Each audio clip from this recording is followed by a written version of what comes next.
naging puno ng makukulay na malamuti ang kanilang bahay. Amoy na amoy din ang masarap na handa ng kaniyang nanay at marinig ang tawanan at kantahan mula sa loob. Pero ngayon tahimik ang bahay ni Luna. Walang palamuti, walang musika. Kaya nagulat ang kaibigan niya si Mateo. Bakit wala kayong dekorasyon pista na bukas? Tanong ni Mateo.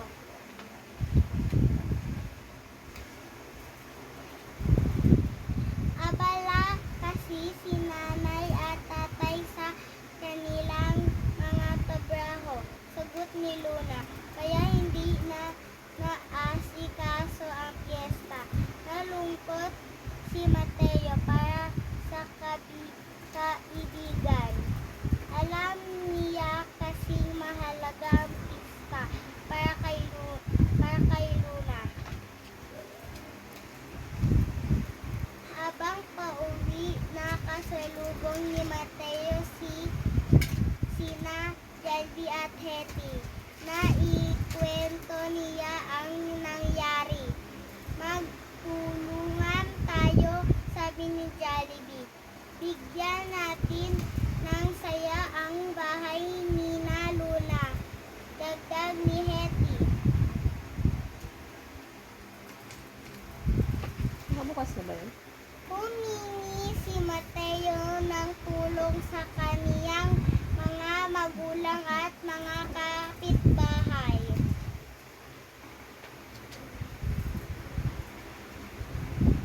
Kinabukasan dumating ang mga kapitbahay ni Luna.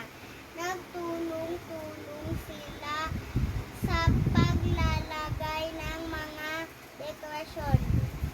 May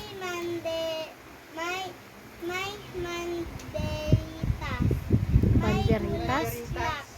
May makulay na arko pa. Nagulat ang pamilya ni Luna.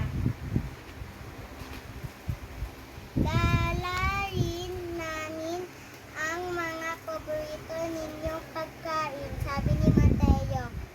Napuno ang mesa ng masarap na handa. Kapag nagbibigayan, sumasaya ang lahat, sabi ni Jollibee. Tama ka, Jollibee, sagot ni Luna. Ito na ang pinakamasayang pista ko. Salamat sa inyong lahat. Question tayo. Number 1. Sitwasyon at gagawin. Naiwan ng kaklase mo ang baon niya. Kawawa ka naman. Ay, A. Kawawa ka naman. B. Halika, kain tayo.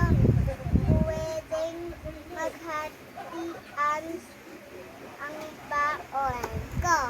Letter A. Kawawa ka naman. Ay, hindi yun yung tamang sagot. No, the B.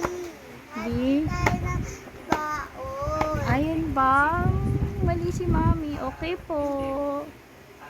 Number 2. May isang wrong ka. Okay. Number 2. Nag-iisa ang kaibigan mo sa palaruan at walang kalaro. A. Mamahiramin mo ng bola para pareho kayong maglaro. B. Hahayaan mo na lang sila mag-isa. Hayaan na lang siyang mag-isa? No. Ano? Ay, hindi ba tama yun? B. Abi, sorry po. Wrong answer na naman si Mami. Ayusin mo kasi.